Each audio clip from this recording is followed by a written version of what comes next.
Bonjour à tous et bienvenue dans l'analyse fondamentale hebdomadaire de la semaine 4. Donc, comme d'habitude, je vais vous faire un petit point sur ce qui s'est passé la semaine dernière en termes de macroéconomie et géopolitique. Et on commence tout de suite par les États-Unis. Qu'est-ce qui s'est passé cette semaine aux États-Unis? On a les données inflationnistes qui sont tombées. On a le PCE et le PCE Core qui sont dans les attentes, tous les deux.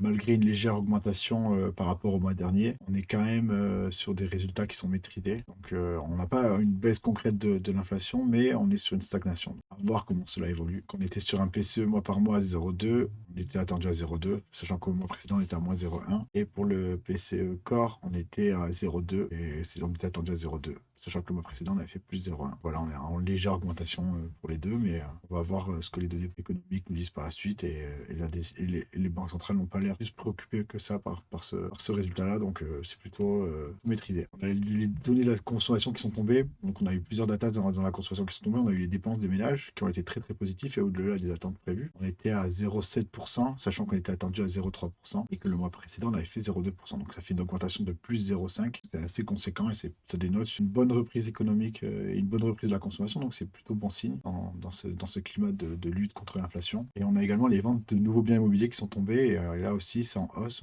On était attendu à 640 000, on est à 664 000, sachant que précédemment on était à 590 000, donc une belle augmentation. Pour la santé économique, on a les PMI qui sont tombés aussi, PMI manufacturier et PMI service, et tous deux sont au-dessus des 50 et en croissance par rapport aux datas précédentes, donc là c'est une excellente nouvelle. Ça prouve que la santé économique des deux secteurs américains fonctionne bien. Du coup, c'est très très positif et c'est pour ça qu'on a vu notamment les marchés exposés à la hausse en cette fin de semaine. On a également le PIB qui est tombé, qui a battu les attentes de 1,3 points. On était attendu à 2%, on a fait 3,3%, sachant qu'on a fait 4,9 précédemment. On a largement battu les attentes et le marché ne s'y attendait pas forcément, ce qui a créé une énorme vague haussière sur les indices notamment, vous avez pu le voir vendredi. En ce qui concerne les chiffres de l'emploi, on a les demandes d'emploi par contre qui ont légèrement augmenté aux prévisions. On avait fait 189 000 précédemment, qui était un très bon résultat, et là on a fait 214 000 ce mois-ci, je crois qu'on était attendu à 200 000, donc une légère reprise du chômage, mais bon, surveiller, mais non plus une énorme différence. Pas que ça aura un impact significatif. À voir comment ça évolue au fil du temps et au mois prochain. En termes de politique monétaire et de politique, un peu de pressentiment sur le marché, on a les spéculations sur l'impact de l'élection présidentielle qui commence à se faire, notamment via Goldman Sachs, qui a déclaré que l'élection de Trump en 2024 va booster le marché obligataire et notamment le dollar américain également. Pour finir, un petit son de cloche de ce qui s'est passé à la Fed. Malgré des chiffres d'inflation stables, on a vu le marché américain surperformer cette semaine, poussé par le PIB et les indicateurs de la consommation qui sont à la hausse. Donc ça dénote une activité économique américaine et une économie américaine qui est forte et qui se renforce et qui va de mieux en mieux, avec en parallèle une inflation qui stagne. Donc à voir, dans l'idéal, ce serait que l'inflation baisse. Donc on va voir ça le mois précédent. Je pense que tout le monde est en attente. Le Banque centrale attend les datas qui vont tomber et prendre les décisions adéquates. On passe tout de suite au Canada. Donc, qu'est-ce qui s'est passé au Canada? On a eu la décision du taux d'intérêt qui est tombée et la Banque centrale du Canada a décidé de maintenir ce taux d'intérêt à 5%, conformément aux attentes. En gros, qu'est-ce qui s'est dit du coup durant ce meeting? La Banque centrale exprime des préoccupations concernant les risques liés à l'inflation, en particulier l'inflation sous-jacente qui persiste, mais elle souligne aussi que le fait qu'elle ne veut pas augmenter ses taux directeurs le fera vraiment que si c'est nécessaire et que l'inflation montre des signes de résistance très fortes. L'économie canadienne a connu un gros ralentissement depuis mi-2023, mais du coup, il prévoit une reprise de la croissance courant 2024 avec un retour de la croissance à 0% ce premier trimestre et un retrouve progressif de cette croissance vers mi-2024. Donc, ils espèrent que le PIB sera à plus 0,8% en 2024. Donc, cette prévision aussi suggère que l'inflation restera proche des 3% au premier semestre 2024 avant de diminuer progressivement vers l'objectif cible des 2% d'ici 2025. Donc, les mesures de base de l'inflation ne montrent pas de déclin soutenu et les consommateurs ont réduit leur consommation en réponse à la hausse des prix et à la hausse des taux d'intérêt. Que c'est plutôt ce qui est censé se passer, donc c'est pour juguler l'inflation et l'économie semble actuellement opérer avec un excès d'offres modeste. Enfin, les conditions du marché du travail se sont assouplies avec des postes vacants revenant à des niveaux d'avant-pandémie. La création d'emplois ralentit quand même par rapport à la croissance démographique. Donc, du coup, on a une croissance démographique qui est supérieure aux créations d'emplois, donc ça va peut-être créer de la tension sur le marché de l'emploi. On voit une diminution lente des taux d'inflation dans la plupart des économies avancées, donc du coup, On espère que ces taux vont atteindre tous les 2% d'objectif en 2025. Et du coup, la prévision d'inflation pour 2023 est revue à la baisse. Du coup, il existe quand même un consensus clair pour maintenir le taux directeur à 5%. Et du coup, la BOC cherche à équilibrer les risques de resserrer ou d'assouplir excessivement sa politique monétaire. Du coup, elle souligne qu'elle est data dépendante et elle veut vraiment mettre l'accent sur diminution supplémentaire et soutenue de l'inflation de base.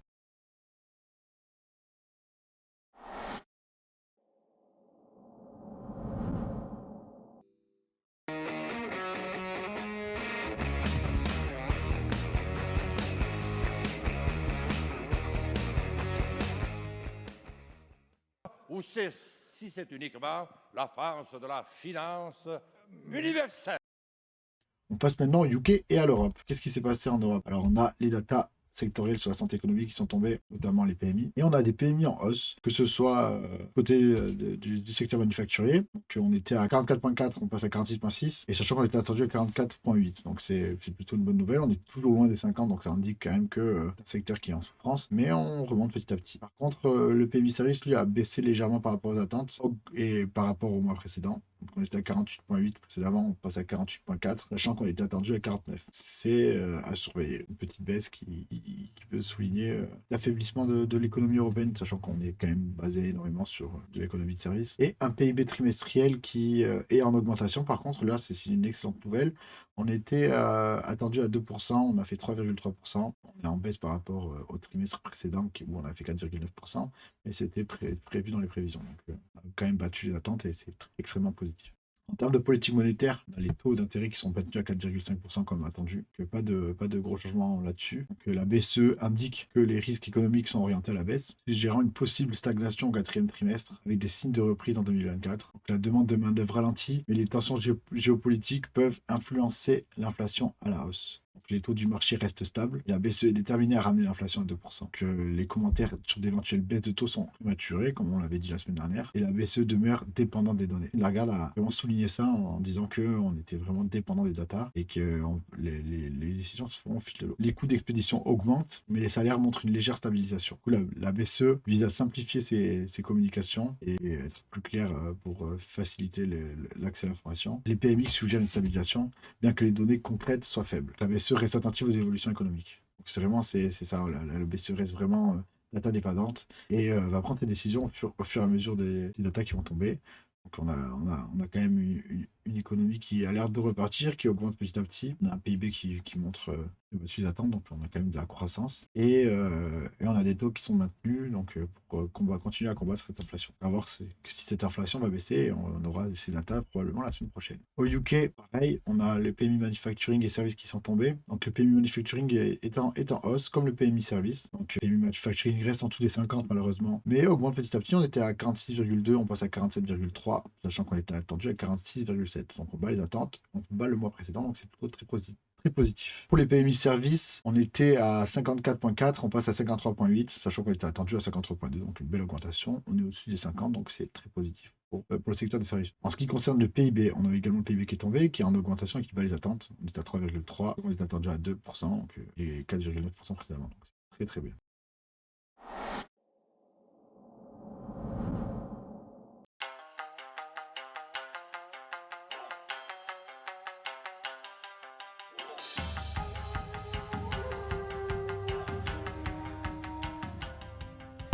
Maintenant, on passe à l'Asie. Qu'est-ce qui s'est passé? On va commencer par le Japon. On avait pas mal de données qui sont tombées sur le Japon et une grosse position de sa banque centrale sur l'avenir, tout simplement. Du coup, on a eu l'inflation qui est tombée. On a les CPI et CPI Core qui sont en diminution par rapport aux attentes et au mois précédent. Donc, c'est plutôt positif. On a des CPI Core qui, en year to year, passe de 2,1% à 1,6%. Et le CPI classique qui passe de 2,4% à 1,6%. Donc, c'est très positif. En termes de santé économique, on a les PMI qui sont tombés également et qui sont en augmentation. Alors le PMI manufacturing reste en dessous des 50, mais on s'en rapproche petit à petit. On a fait 48 ce mois-ci, sachant qu'on était attendu à 47,5, donc c'est une petite augmentation par rapport aux attentes, mais c'est quand même positif.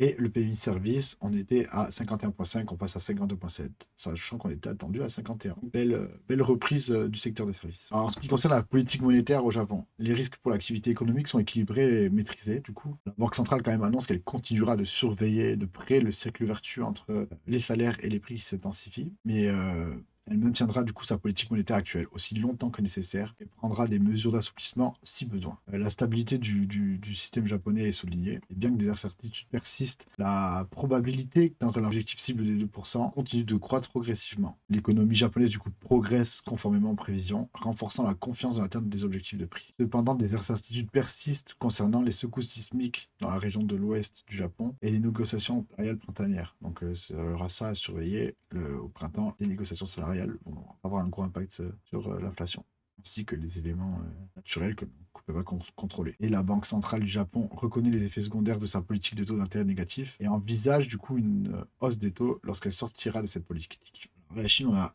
les datas sur la consommation qui sont tombées. On a eu les taux d'emprunt LPR qui restent inchangés comme prévu, 3,4% pour le 1 an, 4,20% pour le 5 ans. Et au niveau de la santé économique, là, pour la Chine, par contre, le bilan est très, très, très négatif. On est sur un bilan qui commence très mal. On a une crise financière importante en Chine.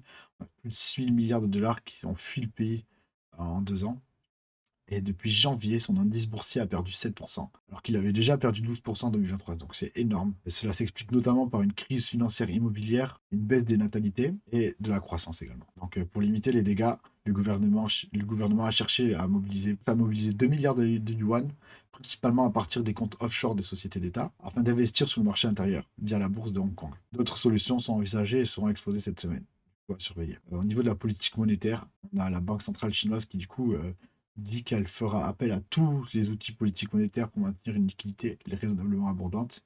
Elle maintiendra le taux de change du yuan essentiellement stable pour faciliter l'argent et favorisera progressivement l'internationalisation du yuan en réponse au dollar, j'imagine, pour concurrencer cette monnaie-là et pour notamment faire du business avec ces acteurs qui sont entre guillemets ennemis de l'Occident. Les risques financiers sont généralement sous contrôle, même si on est en pleine crise financière actuellement en Chine. Et la politique monétaire est principalement basée sur les conditions intérieures. Il existe encore une marge suffisante pour la politique monétaire, donc en termes d'augmentation de taux. Et l'économie chinoise fait face à certaines difficultés, mais il y a aussi apparemment quelques facteurs positifs. Donc un bilan mitigé pour l'économie chinoise à surveiller de très près. Pour l'Australie, on a les données sur la santé économique qui sont tombées. Donc on a les PMI qui sont au-dessus des 50 pour le secteur manufacturier et en dessous des 50, mais en augmentation pour les services, donc en augmentation par rapport au mois précédent, mais en légère baisse par rapport aux attentes pour les services, contrairement au manufacturing où on est en augmentation par rapport au mois précédent et aux attentes. Il y a une meilleure confiance dans le climat économique. On a vu que le Business Climate Index de l'Australie est passé de -8 à -1. Donc on reste toujours en négatif, mais on fait mieux. Donc c'est plutôt extrêmement positif pour l'Australie qui voit son économie repartir et sa confiance repartir également. Pour la Nouvelle-Zélande, on a les datas CPI qui sont tombées et l'inflation est dans les clous et même en baisse par rapport au mois précédent. Donc ça respecte les attentes de la Banque centrale. On était attendu à 4,7, on a fait 4,7 year to year, donc on avait fait 5,6 précédemment. Et en trimestre versus trimestre, on était à 1,8, on fait 1,5, à 0,5, sachant qu'on était attendu à 0,5. Donc parfait, on est dans les attentes. En ce qui concerne le marché pétrolier, alors on a le marché pétrolier qui commence à augmenter, du fait notamment des tensions géopolitiques au Moyen-Orient. Il passe enfin la barre des 80 dollars. Donc on est à 84,01 dollars le baril actuellement. Et le prix du pétrole WTI, pareil, en légère augmentation. Il est à 78,46 dollars le baril. Le marché de l'or, lui aussi, est en légère augmentation, mais voilà, on est toujours au-dessus des 2000. On était à 2029 dollars, je crois, la semaine dernière. Là, on a 2032 dollars, donc petite augmentation, mais rien de très significatif. En termes de géopolitique, voilà, on a des tensions qui s'intensifient du coup autour du canal de Suez avec les Houthis toujours. On a les US et les UK qui mardi ont lancé des nouvelles attaques sur les outils. Et mercredi, les US ont carrément attaqué aussi des entrepôts affiliés au Hezbollah en Irak en réponse aux frappes de la semaine dernière de l'Iran autour du consulat américain. Vous l'aurez compris, ces tensions continuent d'augmenter Et du coup, ça a un impact extrêmement fort sur le prix du transport des marchandises et sur les délais également. Donc, du coup, ça risque d'avoir de plus en plus de poids sur l'économie réelle. On va le voir au cours des fur et à mesure des mois qui se passent. On risque de voir l'inflation des prix qui repart, avec des prix à la production qui risquent d'exploser à cause des coûts de transport. Donc, surveiller de très près, on risque d'avoir un impact très négatif sur nos économies si ça continue. Et on a le pétrole qui commence à augmenter doucement, mais on risque de voir quand même une envolée des prix si le conflit venait à s'intensifier dans la région. Donc, à surveiller de très près. En parallèle de ça, on a la Russie qui a construit un brise-glace très performant pour continuer sa conquête de l'Antarctique. Elle souhaite à terme en fait ouvrir une nouvelle route commerciale qui permettra de concurrencer notamment cette région du monde pour vendre ses produits pétroliers et ses énergies fossiles, notamment à l'Asie. Donc, on risque d'avoir une nouvelle route commerciale qui se fait. Et l'Antarctique devient de plus en plus une région stratégique dans le monde. Et on a la Chine et la Russie qui mettent de plus en plus de moyens militaires dans la région. Et les États-Unis en sont inquiets et surveillent ça de très près. Voilà, donc du coup, à surveiller cette semaine, lundi, on n'a pas grand-chose. Aujourd'hui, il n'y a rien à signaler.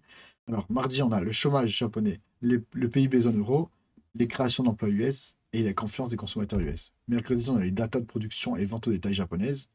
On a le CPI australien, les PMI chinois, le FOMC, donc qui va nous donner le ton sur la politique monétaire US, le PIB canadien et les emplois US.